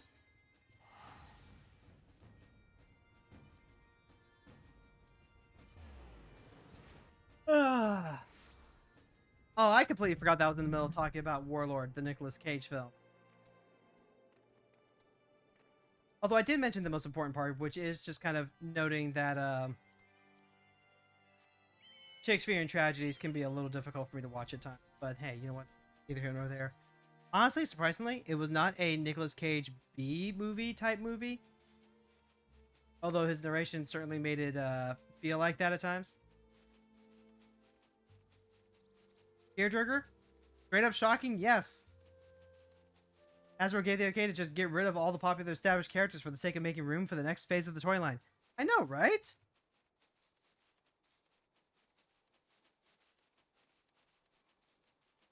Like, it's almost like corporations will agree to almost anything and direct almost everything if it means being able to sell more. And then it's like, whoops, I guess people really like the old ones. We better bring them back in another reboot series or something. Who was it that they replaced Optimus Prime with? Was it like Hot Rod, I think? I want to say it was something like that. Although there was another Transformer series where Optimus was dead. But it was following Bumblebee and a small handful of Transformers that went with him to Earth. Because there was like fugitive stuff. It had Grimlock, which was the dinosaur. Strong Arm, which was the police girl SUV. And then I want to say Sideswipe? It was just kind of like a teen punk type guy. And then Bumblebee's whole gimmick was that he was trying to come up with his own twist of Autobots roll out, but he just like could never come up with something that would stick. Yeah, it was Hot Rod. I thought so. Like, I've never actually watched the movie itself, but like that movie got talked about so often, especially if you used to watch the old Nostalgia Critic stuff, because Doug Walker was a big OG Transformers fan. All right, Mr. Nath, have at ye.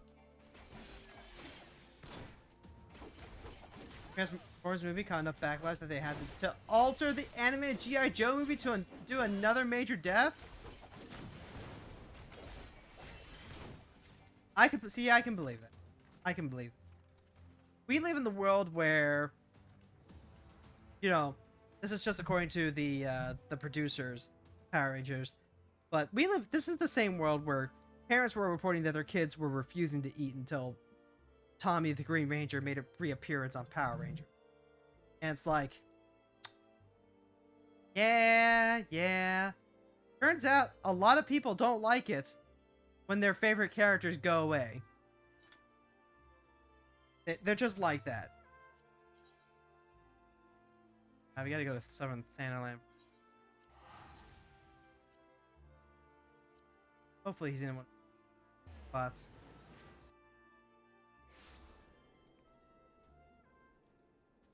Well, altered with some added dialogue, but if you watch, it's painfully obvious that Duke got killed. I forgot.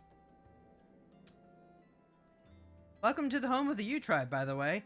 Home of dozens and dozens and dozens of cat girls. Including one that may or may not be mechanically bisexual. So many cat girls. Yeah, because the U tribe is trying to be cute by acting like a lion's pride. I mean that there's one patriarch, yeah, like one guy that heads the whole thing. They're like, oh, lion pride, you know, the idea of lion pride with one dominant male and all that. The main point is that we do have that's a village full of cat girl. That always has. That said, the best thing about the G.I. Joe movie was the opening theme. An adventure in and of itself. The G.I. Joe theme is just like one of the best things about it, hands down. And like, I tried getting into some of these older series too. Like, I did watch a few episodes of the 80s Transformers films. I did try watching some of the G.I. Joe film. They never quite worked for me. Although, I did really like Thundercats. Thundercats was pretty good. And I think part of that is that I was way more into fantasy than I was sci-fi.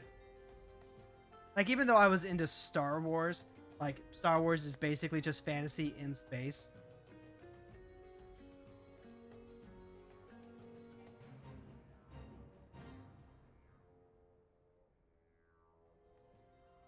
And also, like, I don't know, there's a certain quality to a lot of those 80s films where you can just kind of tell that either the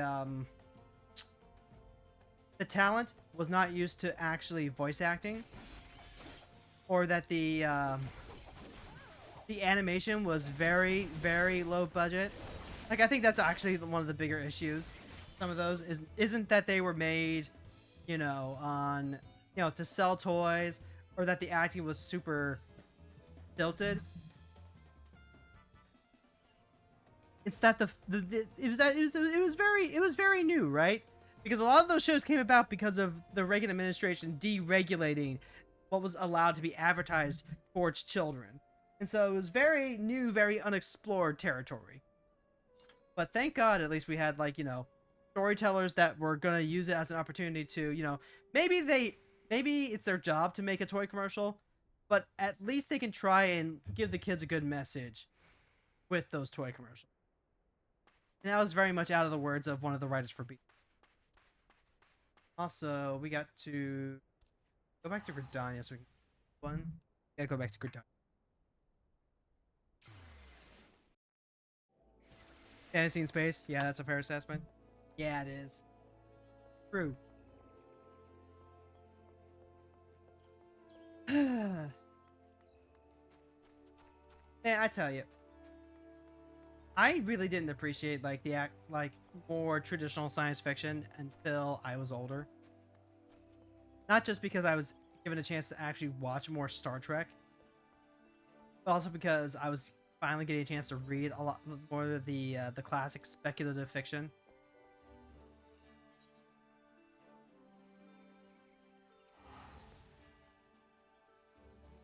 Getting a chance to read the more classic speculative fiction, like I Have No Mouth and I Must Scream, and also The Thing.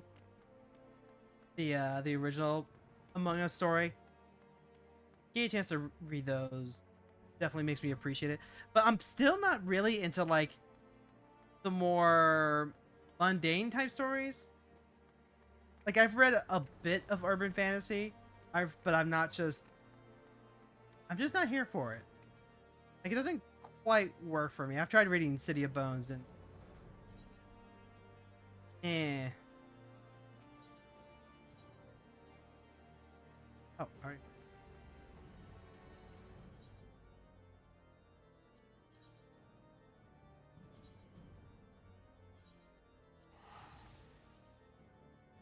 Hey, definitely. Good chunk of those 80s commercials were basically 22-minute toy infomercials.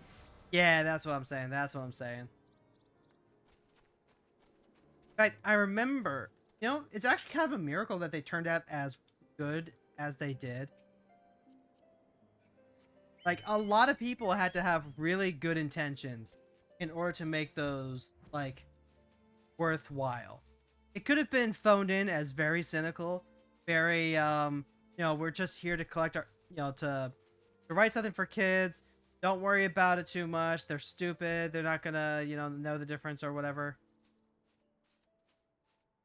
But no, no. Like the original voice for Optimus Prime. I remember he went in for the audition and he was remembering family, I think. He was coming in with the he was trying to figure out like how he was going to do his line reads. And he kind of decided that he was going to go try and emulate more of a softer, kinder leader, someone who has respect and authority, but not because he takes it or because he's a hard ass or anything, but because he's wise and understanding, and that leaves just like a better impression on kids. And it's like he didn't have to do that. He might not have gotten the job if he hadn't, but also the people choosing the voice didn't have to choose that. They didn't have to, actually pick someone who was going to deliver that type of performance. And it's just like, for all the cynicism that comes out of show business, that comes out of like, having to storytell as part of a business, you hear stuff like that and you're just like, when all is dark, remember light. Kingdom Hearts is light. The Optimus Prime voice is downright iconic. It sure fucking is, isn't it?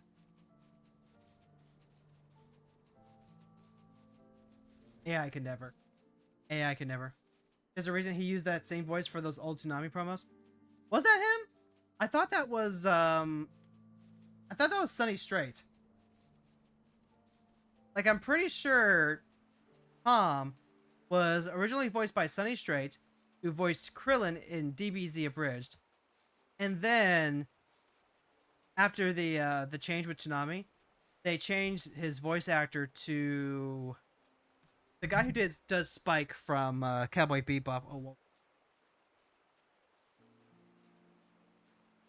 I'm trying to remember. No, not as Tom, the voice over for other show promos. Oh! Oh, shit, actually. Yeah, you're right. Shit. Now that you say it, I know exactly what you mean, and I can hear it, actually. Shit, you're right. I remember, I spent some time last year rewatching those promos, and, oh, God. So much nostalgia just from them. So good.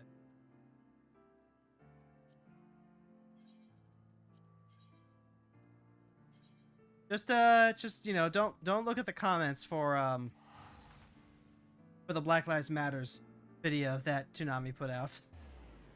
Just don't look at the comments.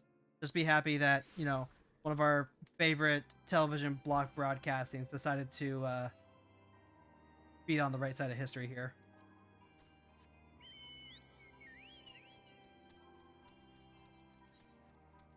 There is still some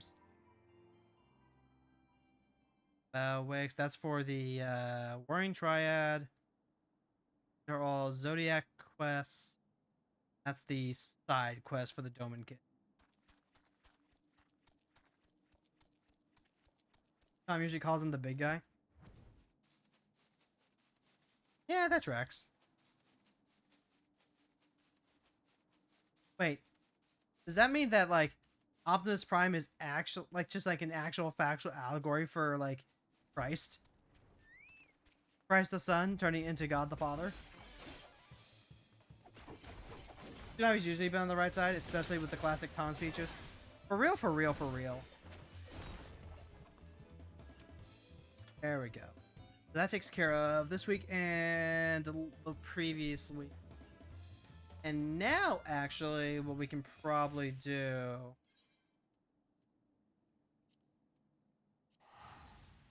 head back to Gridania and throw on some...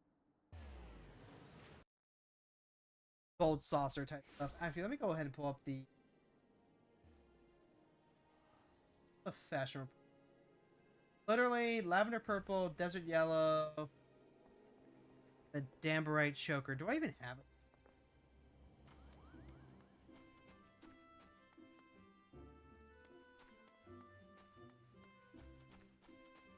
Really love the Tommy stuff, especially the 2-minute promo for Tenchi Muyo to announce it was joining the block. Okay, so like, this is both a great and a bad thing, but Toonami had a really, really powerful streak of just like making every show that they had look hype as fuck. And that was great because it made you want to check out the shows. But it was also like not as great when you watch the show itself and it's like, oh my god, the show is nothing like this. And the one show that I keep coming back to that I feel about that was Cloudcopter Sakura. And that is in part the fault of the company that was doing the dubbing on that. I think it was Deke at the time. Because they also remixed the intro to make it look like a fun boys action series. Like, they really, really, really honed in on Sayori. Despite the fact that he's a supporting character and not even the main protagonist. When it's actually about Sakura.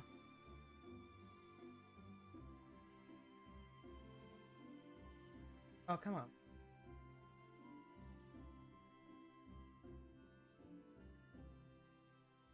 I have to make this.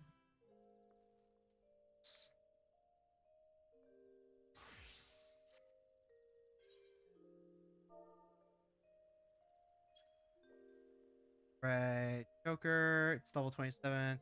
I just need a Damberite and silver ingot.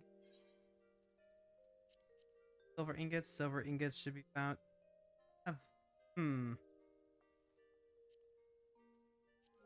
Alright, we'll just go buy some real quick.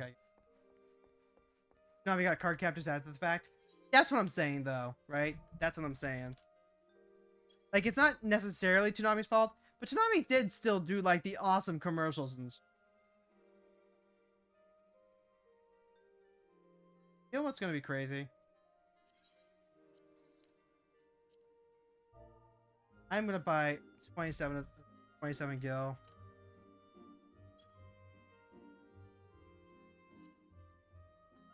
Thing.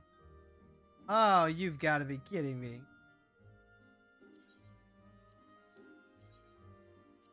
I will literally overpay by 2,000 just to like get one, so I don't have to like worry about reselling everything. Okay, we need to go to the back. Go into. And then because this is me, we're just going to go ahead and smack some high quality onto this. Toonami was going to do awesome promos. Heck, even Hamtaro one was good. I mean, Hamtaro is the GOAT, though. Like, Hamtaro was also the one that had the really fun outro dance that I would, in fact, dance to along with the outro all the way. right again.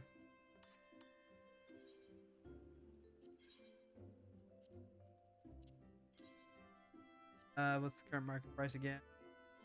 Oh, that 10.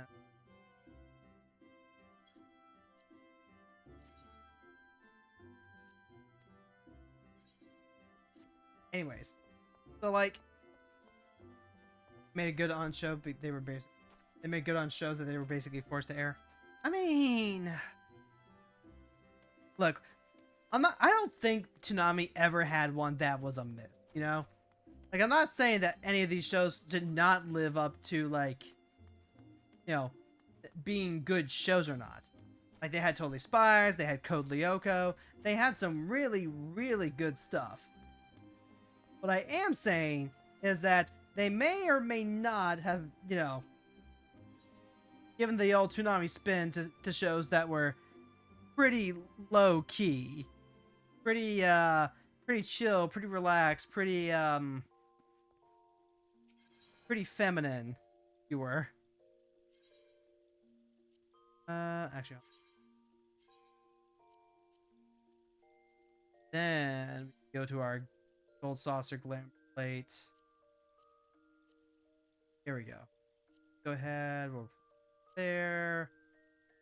Colors again. The desert yellow on boots. Lavender purple on the gloves. Already lavender purple. Bloom purple.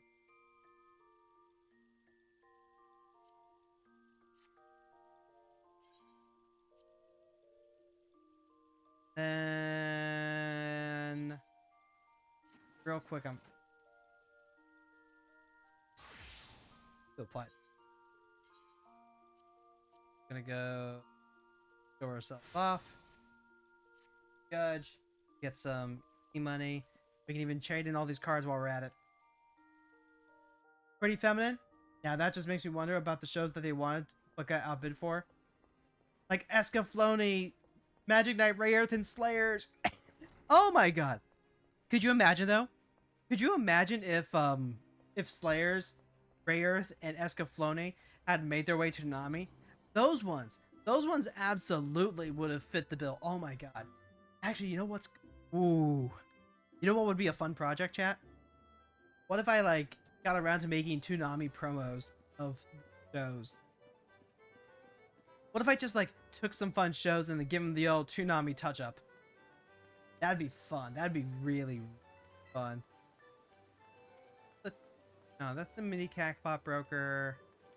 Here we go. Here's the triple triad trader. We can go ahead and finally card.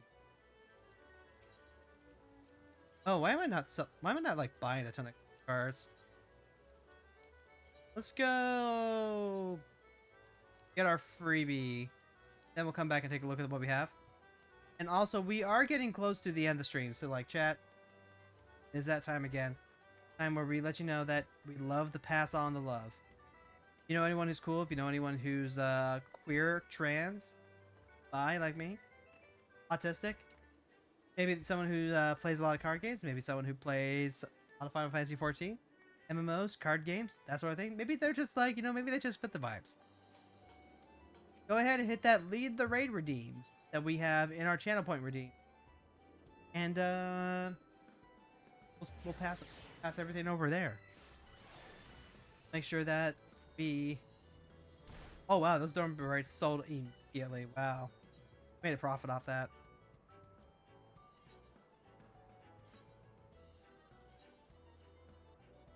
Basically, we'll head out and we'll show our support.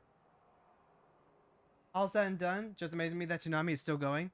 Just part of Adult Swim now, because you don't get to watch it like you used to. They're getting awesome shows, but also something out of the box stuff like Food Wars. Oh my god. Oh my god. Food Wars is like just a wee bit hornier than what I actually want up with regards to, like, you know, a show about food. I know it's supposed to be silly and funny, but like that type of humor almost every episode like just doesn't do it for me. I actually ended up dropping Food Wars like leading up to the end of the third season, I want to say. I was just like, I am so bored right now. I am so bored because like it is the same thing every time. Also, what's going on over here?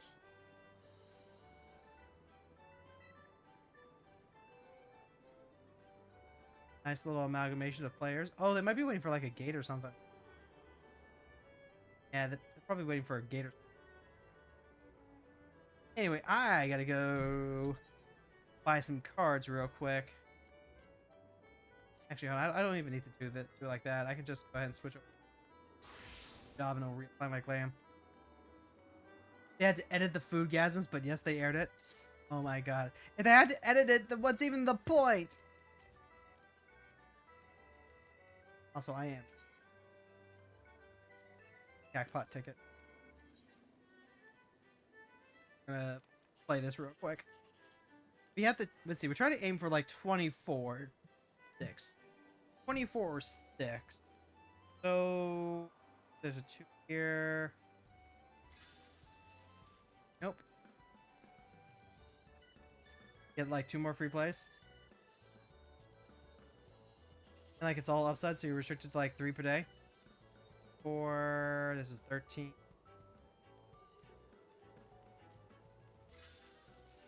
Nope. I've gotten the jackpot a couple of times. These days it's usually just zooming in so stuff isn't too risky. Same as I did for Kill a Kill? What is even the point then? What is even the point then? Like, I guess it makes it accessible for people who wouldn't have access to it otherwise, but like, man, that just feels awful. That just feels awful. Free them. Free them. Also, I gotta sneeze again. Hold on. Ah, I sneezed. Alright, so we've got a ton of cards here. We don't have the Fenrir. We have GG. Your Saboteur. Ooh, Noctis is 200k. Live is 200k. They have a Cloud Strife card for 1 million. They have packs, but I'm not about to spend packs. I guess if I save 1 million for Cloud, fine there. I can't afford 5 and Noctis. Well as the actual Senior Sabotender. I guess there's no reason not to just stay for now. Alright. Alright, chat. So we're going to start wrapping things up here. Let's go ahead and end things over on the YouTube side. If you're on the YouTube side, hey, thank you so much for hanging. Don't forget to leave us a like, subscribe to the channel, and tell your friends about the stream. We'll end it there. Bloop. And then over on the Twitch side, we're going to go ahead and right on out. We're going to hit up.